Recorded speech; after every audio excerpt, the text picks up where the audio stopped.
Welcome, ladies and gentlemen. This is Skaggly Bones back with another video for you today. And this time we have for you Real Grade Exia. And this time it's completed. So just want to go over a few things with you. Since the last video where we kind of talked about a little bit of the build, a little tutorial about moving some markings and stuff and doing some panel washing and some other things, but this time we wanted to kind of give an overview. I don't want to do so much of a review in this video. As you can kind of see, there are lots of reviews out there on the internet, especially concerning the Real Grades and Exia for that matter. But instead I thought perhaps I could go over some of the issues that I had with this model kit. Not that this is a bad model kit at all. In fact, quite the opposite. It is a very awesome model kit. In fact, all the Real Grade model kits are pretty awesome.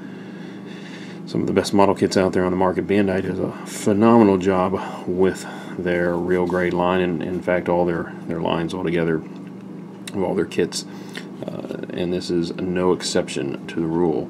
But because it is such a small model kit, Real Grade meaning it is a 1/44 scale, and though it is a Real Grade and it is quite detailed, it is also quite small. As you can see, compared to my hands here, is quite a small kit, quite a small Gundam, 1/44 scale. So because of that, there are some very tiny parts. As you can see here, these hands these are the articulated hands, and yet they're very, very tiny. Let's see here if I can zoom in for you on those hands. Let's see. There, as you can see, they're individually moved, other than these last three fingers.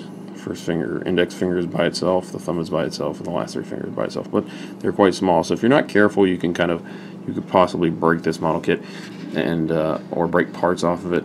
And that's some of what I'm going to kind of go over with you, because I ran into a couple of difficulties with this kit. So I wanted to go over those things, and perhaps if you're planning on building this kit or trying to decide whether you want to build a Real Grade, what I'll talk with you about may help you in this overview of the Real Grade Gundam Exia. So let's begin then. So first of all, I have the manual here. I'm going to kind of put Gundam Exia over here off to the side, and I'm going to open up the manual. We're going to talk about the manual just in brief. I also have the box here. This is the box. I'll kind of move out here just a little bit so you can kind of see the box there. This is how your Real Grade kits will look. On the box you'll have Real Grade there. Excitement embodied, it says. And there's a look at the kit. Each one of these shows the frames they have on them, some of the sprues, some of the articulation, and the model kit built, along with all his weapons. And then of course if you go over to the other side of the box, you see some of the poses that he's able to do. And the Real Grades, compared to the high grades, are extremely posable. As you can see, that articulation in the knee and the foot and the leg is absolutely awesome. And that's kind of what we're going to be talking about today. So, as I put my camera back down, we're going to kind of look at the manual just a little bit. Now, one of the things I want to talk to you about that I had trouble with in the Real Grade Exia is in the frame section. So, one of the things I want to show you, all your Real Grades come with a frame. Now, obviously, the Exia is not going to be gold like this. As you can see here, this is another Real Grade frame, and this one is from the Strike Freedom Gundam, which is also it's not quite as new as the Exia. Exia came out in, I believe, let's see here, 2014, as you can see right there. Bandai, made in Japan, 2014. And our Real Grade Strike Freedom, here's the manual for that, came out in 2013. So this frame is a little bit older, but it's still the same flexible injection molded frame. As you can see, all these parts here. I'm not going to take any of these off because I still have yet to build any part of this kit. As you can see how I'm bending that even on the frame, and that's an injected molded part with a ball joint.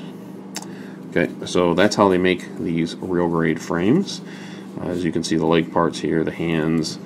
Let's see here, I believe these are more leg parts, and you have your arms and shoulders, torso, and such. So this is how all the frames are, other than the fact, this is another real grade frame. Sprue right here, the same thing. So they're all B runners. It says Advanced MS Joint 5 on it. This says Advanced MS Joint 4. So they number which type of joints they are. Okay, but they're all made out of the same flexible material. But even though they are flexible, you still need to be careful with them, because as you can see right here, I'll see if I can focus this here. Maybe I can. There we go. Let me get my pointer here. Actually, right here, you see this? This is a movable joint.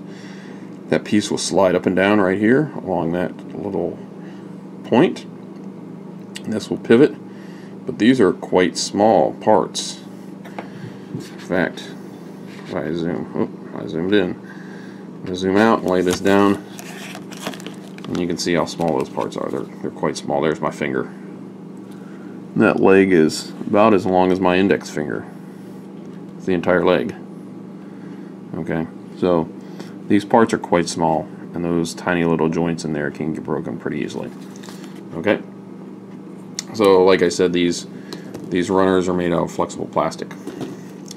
So one of the first things that they, in the older kits previous to 2013, like the Strike Freedom, and I'm going to bring up in another book here, this is a Gundam Mark II Titans 2012, which I have right here. Here's the Titans completely built. This was my first real grade that I built, and as part of this kit, one of the things it has you do, and I'll show you in the book here in the manual.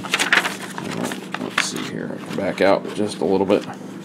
If you notice here, it talks about the frame, and as it has you pull apart the frame, it tells you, and I don't read Japanese, but I kind of looked some of this stuff up online, and I had seen tutorials on it, and they say that when you pull off parts of the frame, off the frame runner, which you can see here, that you are to flex the joints very slowly before you put the armor on.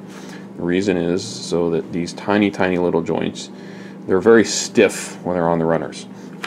So you want to be able to bend them very slightly, ever so slightly, to get all the bends done, and to make sure there is no little flashing on them, so you can get rid of any flashing, and you can bend all the joints and make sure everything bends properly, and then that way they won't break once you actually get all the armor and stuff on. Because this particular one, you built the frame and then you put the armor on. In fact, as you can see here, it shows you building the frame, and you build everything, right? And it tells you, like I said at the beginning, and of course I'll go over this kit at a later date. I'll talk about this kit and some of the one issue I had with this kit, because there was an issue with this, but that's what I had you do, right? But as I'm going to show you here, we get into the Real Grade Exia. You have the same page here, and it gives you some, it shows you the frame, it shows you the frame runner, and then it shows you about cutting parts and putting them together. Okay, talks about a few things that you need to pay attention to about how to cut gate marks. Oops, right there. How to cut gate marks. It shows you all the lift to runners that you have. Excuse me here. And then of course it gets you to build. So it tells you which leg you're starting with. And the difference is with the Exia is that you build one leg at a time. So instead of building the whole frame, There's your frame. Instead of just building a whole frame, you build a leg, put all the armor on. You first build the inner frame, but then you put all the armor on it. And so, unlike the Mark II, you don't build the whole inner frame first. So this is more like a modern master grade. Now, some of the older, so all your older kits, you'd build the frame first, and all your newer ones are building them this way.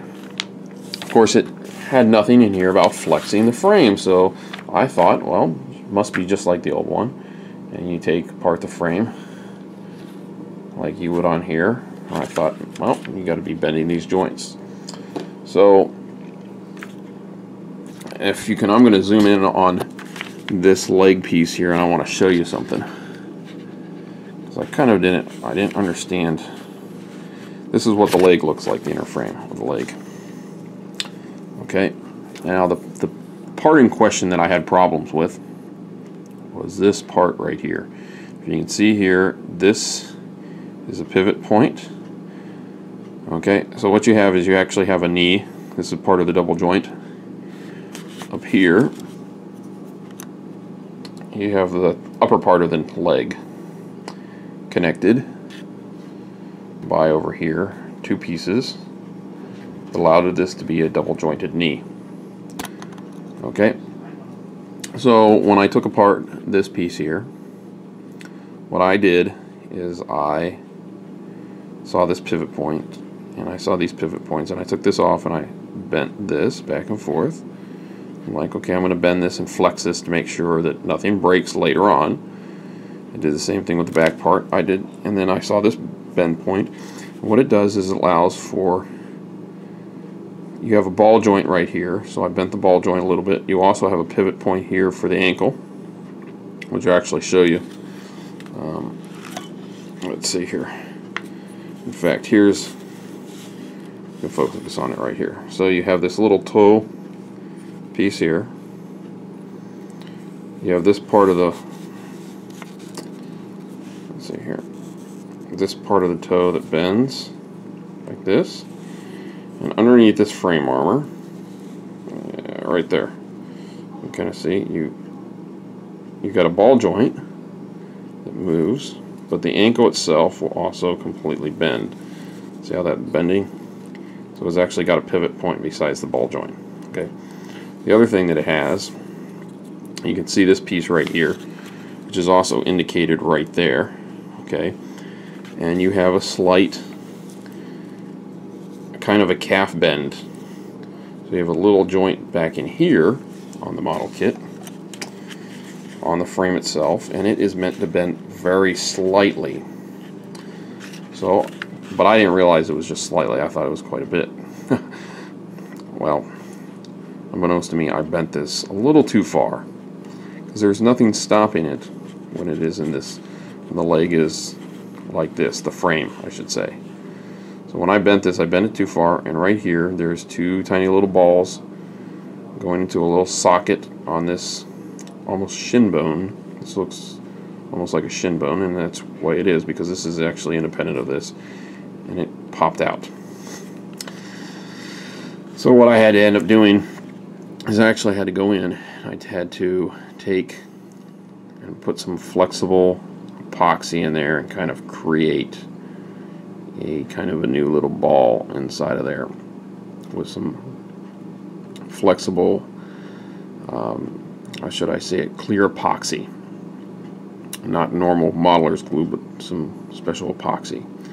Because I had to cut out the old ball joint because I had actually pulled it too, I'd stretched it just a little bit and kind of made it bad. And I did it. The interesting thing is I did it on both legs, not really realizing. And I didn't notice until afterward when I tried to push it back. I bent this back a little bit too far, and then I tried to swing it back, and I noticed on the second one that I had done it, and then I looked at the first one. The first one wasn't as bad as the second one. The second one I did a little bit worse. So I'd actually go in here and try to fix this somewhat. So I successfully fixed it, but it's still not as sturdy as it would have been originally. Okay, so the interesting part is that, I'll show you. I'm going going to bring this down here. Okay, so it has right here, you see this piece? This goes on the back of the calf. This is the actual piece that's actually restricting it. So that once the entire leg is built and all the armor is on, I'm going to go to the part here. You get this right here.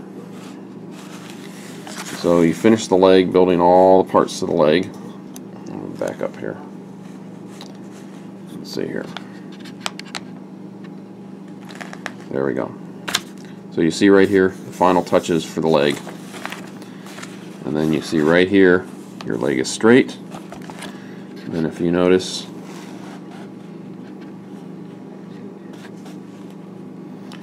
right there. And the problem is, because I couldn't read this, I had no clue what it was saying. Oh, let's see here. Get the focus. Right there.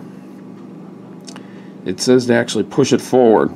You're supposed to completely flex the leg. See? You're supposed to completely flex the leg. And then this piece, you're supposed to angle it at both joints. And this piece will bend back here with the armor. And the armor moves with it, by the way. And this piece will flex. And then you're to push the foot all the way forward. And this piece will flex forward. Okay? I'll kind of show you what it wants you to do. Let's see here. Sorry about that. So what it wants you to do is actually push this all the way forward like this. And you see that shin piece there kind of push back up into it, and you flex this all the way. Now, let's see here. Like this. See how I've flexed it 180 degrees, the knee? And then I've pushed forward on this. And that would be to flex that joint and make sure that it was pliable. Well, I went the opposite direction, of course. So if I actually pushed... Now, the interesting thing is, you actually have a shin, a calf piece back here, and your armor that would prevent you from going too far with the joint, because the joint would actually hit back in here once all the armor's on. But prior to the armor being on, you really can't. You really could go too far. Kind of overflex it. So that is one of the troubles I ran into with this model kit. Okay. Now I'm going to put this manual away for now. So just be aware that if you're building the Exia, when you look at the manual, don't just start building. Kind of look over everything. Look at all the pictures. Make sure you understand everything. If you don't have an understanding of it, look it up online. There's lots of great YouTube videos out there that will show you all the mistakes that have been made. Hence why I'm making this video. Because I haven't seen anybody really make this mistake yet. So I thought maybe this would be a good opportunity to show you the mistake I made, how it caused a problem. So I'm going to put the manual away for right now, and then we're going to go over some other things with the Exia here. So other than that little kind of hiccup that I had, and that's really my fault. It's not Bandai's fault. Bandai was clear about that. I didn't know. So here's your Real Grade Exia. Overall, the Real Grade Exia is a very sturdy model kit. All your Real Grades tend to be very sturdy. Okay, the plastic is it's a little bit heavier, I think, than your Real Grade or your high grades. Sorry. As you can see, the joints are quite sturdy because of that kind of rubberized plastic. In fact, this plastic is almost, for the frame, is almost a type of material similar to what you'd get with a poly cap. Okay, so it's pretty sturdy, especially on a small model kit like this. Now, I'm going to take off the shield, and I'm going to remove his gun sword here, just so I can go over a few things. I'm not going to go over how to put this stuff on. You can get those in other reviews. I will show you the weapons and stuff just so you can kind of see what they look like. But like I said, I want to talk about some other things here. So, one of like I said, that was the first issue I ran into. Another issue I ran into is, as you can see here, you have all these special effect plastic pieces, and they're not stickers. Underneath them goes a silver sticker. As you can see, you have one there, you have one here, you have one here, and one here on the shin. You also have, let's see here if I can show you. I'll lift this piece up here. You have one here. You have one under here as well. You have these two pieces which do not have stickers associated with them. Right here and here. And then of course you have two of them inside the head, which are a little bit harder to see. But you do have those there. Okay. So it is actually quite, those look pretty awesome, especially with the foil stickers underneath. They kind of look blue. But the problem I had with these is these ones, if you can see right here, if you see this piece here, actually the shin piece, as I showed you in the picture, this bends in. What you actually take these pieces, and they're not stickers, they're pieces of plastic, and they have like little hooks on each end. You actually hook them inside the plastic. Well, the problem is that these, it says you kind of are to push them in and then push the armor. The armor doesn't actually hold on to them. It's these end pieces of this shin bone or shin frame right here that actually holds those plastic pieces in. And you can't see it here because I've actually bent them, but in the way they normally are, they will just sit flat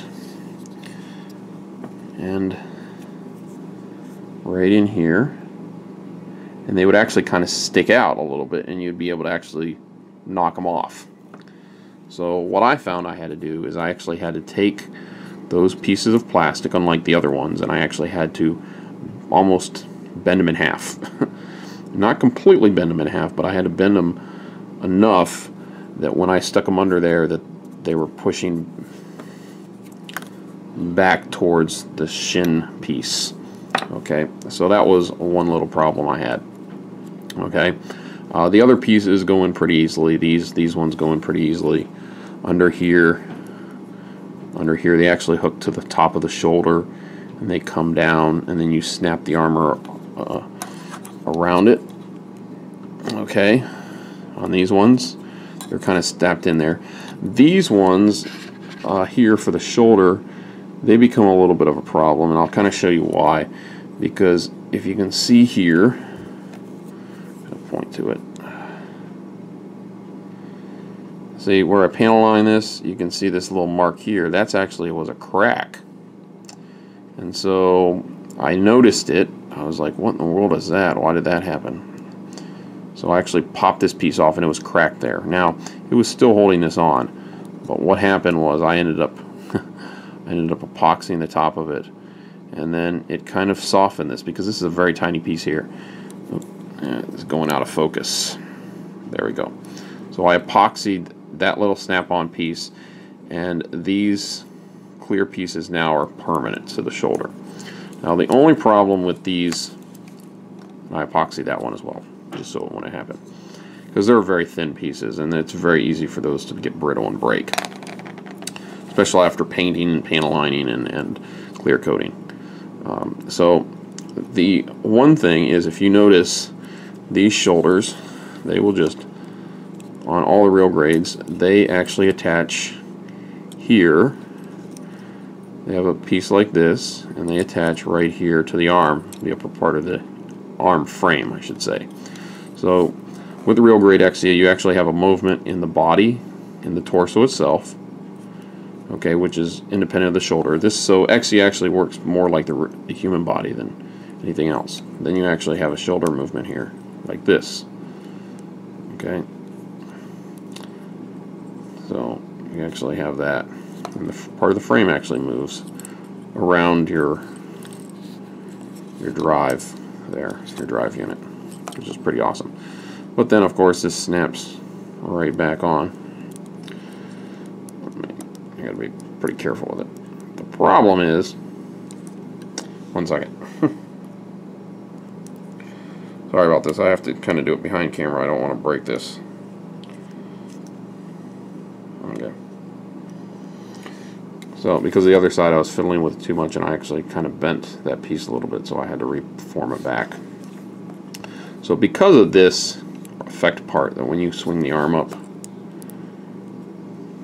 what will tend to happen is the shoulder piece will actually kind of flip up, because you're putting tension on this. So, your arm can't really go up full, make that full degree swing up on the Exia because of this piece. Now, you could take the effect part off, kind of, if you really wanted to. But as you see, when the shoulders are down, they push this out, this bows out quite a bit. It's not a big deal. But that effect part kind of causes a little bit of a pain in the butt. It's not a big deal, like I said. One of the other problems that I had, and if I can zoom in on it here, is this fin piece here. Okay, this yellow fin here. This one was fine. When I snapped this one in, it was fine. I snapped this one in, it was fine. When I went to spray the torso, this fin, part of the snap-in piece, it actually cracked a little bit, so I had to epoxy that, and it wasn't holding, so I just actually, these fins will not move. These pieces here won't actually fold down in the body. I actually epoxied them up. So that was another little issue I had. I think that's just, you got to realize these fins, the V fin, and these are very, very small, and they can get brittle. So you got to be careful with that. The last problem that I had, and like I said, some of this is just because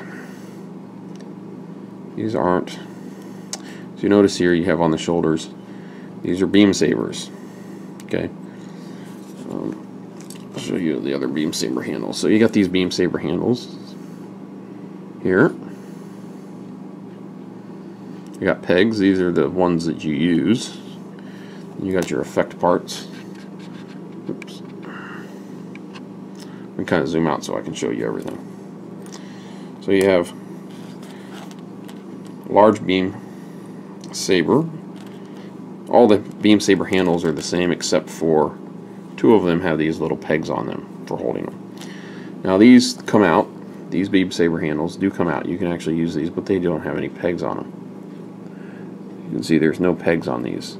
And these are the ones that are made to be actually on the armor. These are kind of extra ones. It's so that you can pose it and act like he's pulling the beam saber off his either shoulder armor or his rear skirt armor.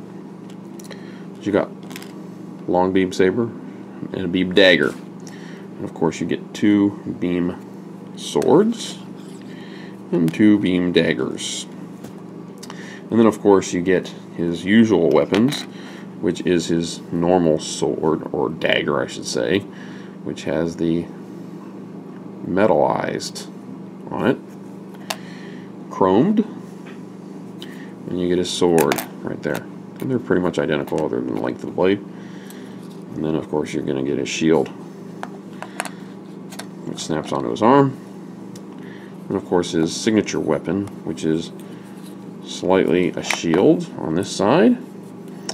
And it's a big sword here, and then this flips back.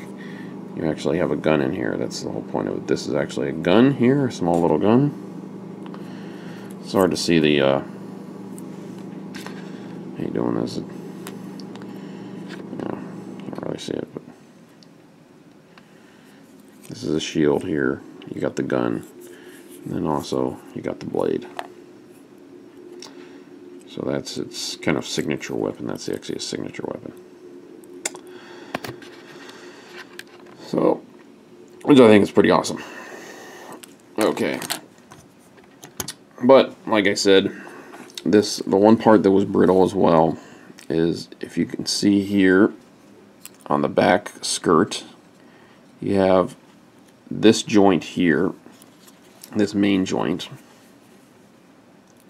okay, and it's almost like this joint up here for the shoulder, and it works quite well. The only problem is it has a second piece that actually snaps into here, because these pieces are supposed to actually rotate out so that he can actually reach back, like so. He could reach back, flip his arm around. Ugh.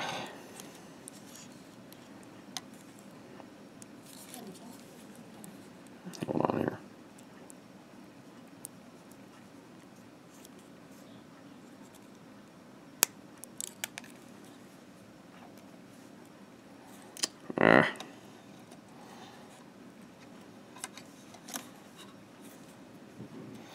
I got another part, because I epoxied this piece here. I think it epoxied a part of the armor. Sorry about that. Well, see, get to see what happens with some of these things. So this spins, and he can grab the sword if it's flipped over to the side, the beam saber, and pulled off.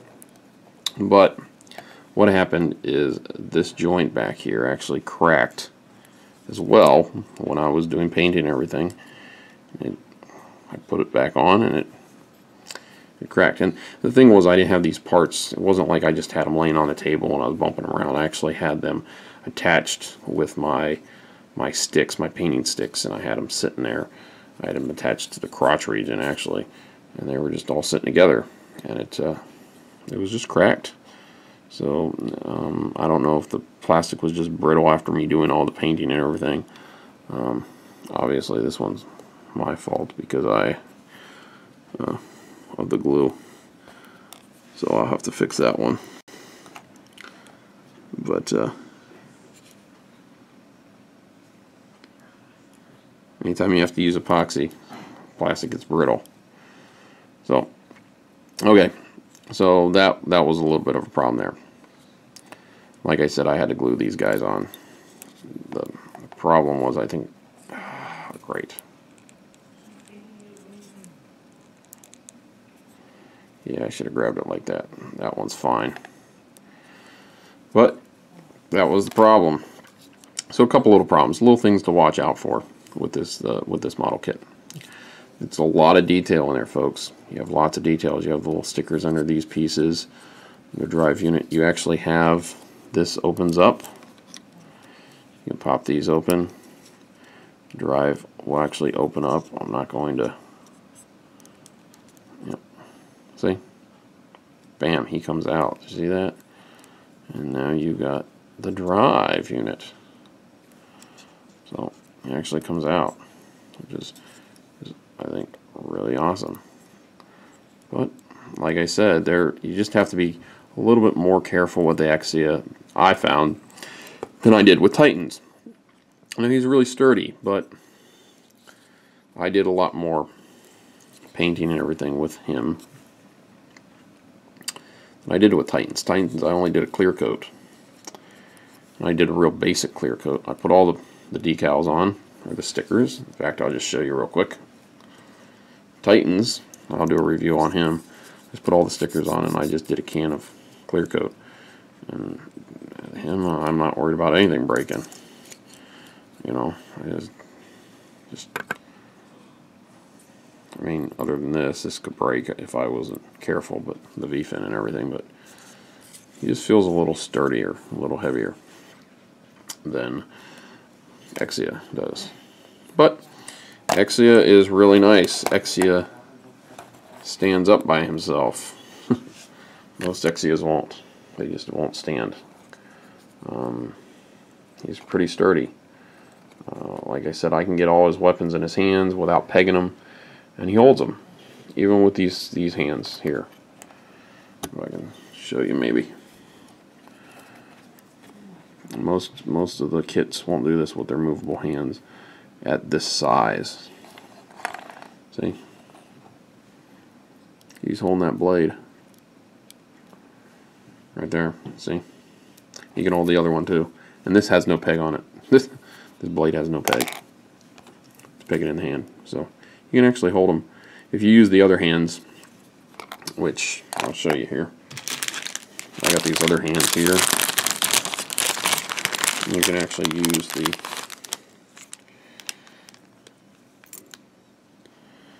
this hand would probably be better for this weapon, just because this weapon's a little heavier. So this hand is more fit for that weapon. I'm sorry, this isn't really a beam saber hand, but that would be better for this weapon. And then of course you got